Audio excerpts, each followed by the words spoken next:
Alright, how you all doing? Hope you're doing good. Just a quick catch up. Maybe going to call this the golf drive, because we seem to be filming more of these in the car just because we get peace and quiet.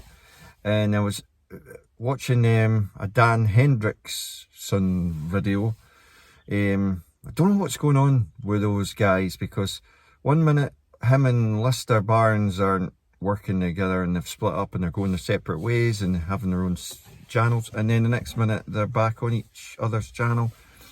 And anyway, he was saying that he has been unceremoniously dumped by Footjoy and Titleist, and he was trying to make out that that was a good thing because he could be independent and review all the stuff and that he hasn't had a chance to review.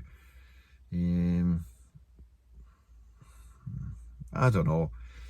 And that goes back to that conversation we had about sponsorship and big companies' marketing budgets.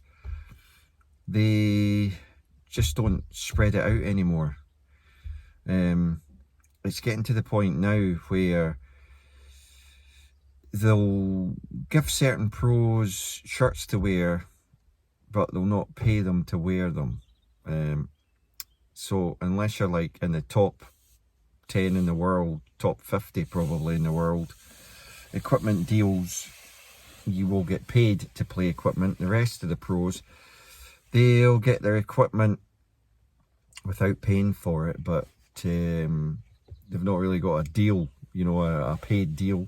Same with their shirts and stuff. It's really only the big names, you know. You've heard Rory, Tiger, they're all coming.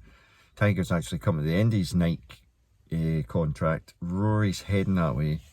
I think his runs to 2029 or thereabouts, 2028.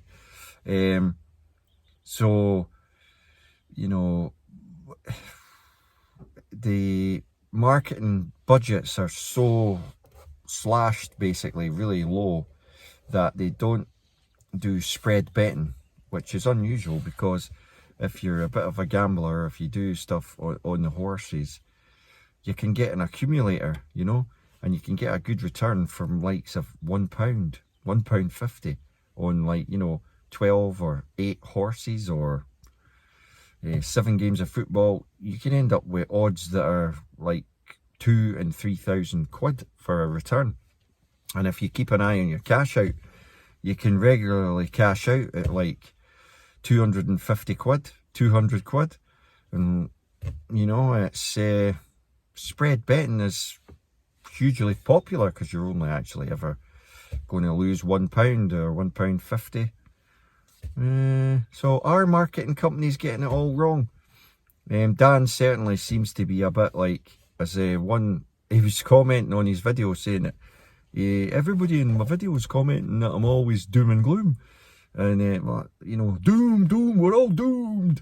Yeah, it's probably easy to get into that, isn't it? But he doesn't really know what he wants to do, I don't think, on his channel. And he chops and changes, and he says he's got ideas, but then everything he does, he's filmed, I don't know how many things for a golf company, and basically reviewed stuff endlessly for the last goodness knows how long. And that'll be all online review type things, you know, when you're clicking on a product to buy. Obviously he's got paid for that, he's been flown out somewhere in Spain to do it.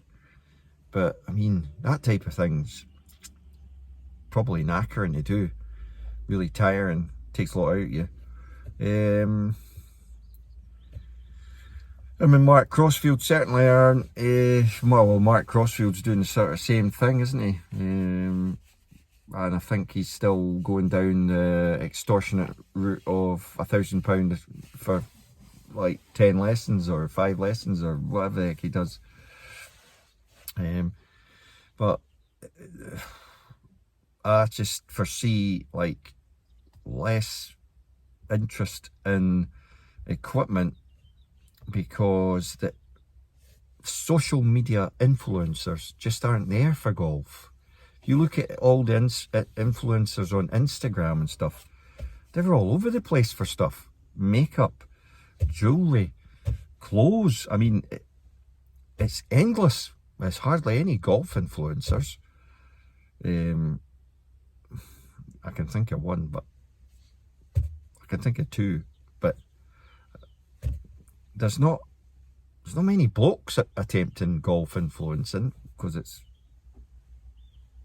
pretty boring, really, isn't it? Talking about golf stuff and clothes and stuff. I mean, a bloke just sees stuff. If he likes it, he goes buys it.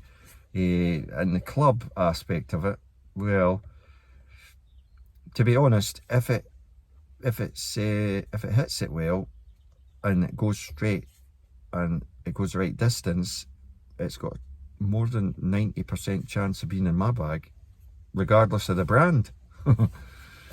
Right, thanks for watching. Oh, itchy chin. A like and subscribe would help the channel, and thumbs up. Thanks very much from the Golf Drive. Could call it episode 1.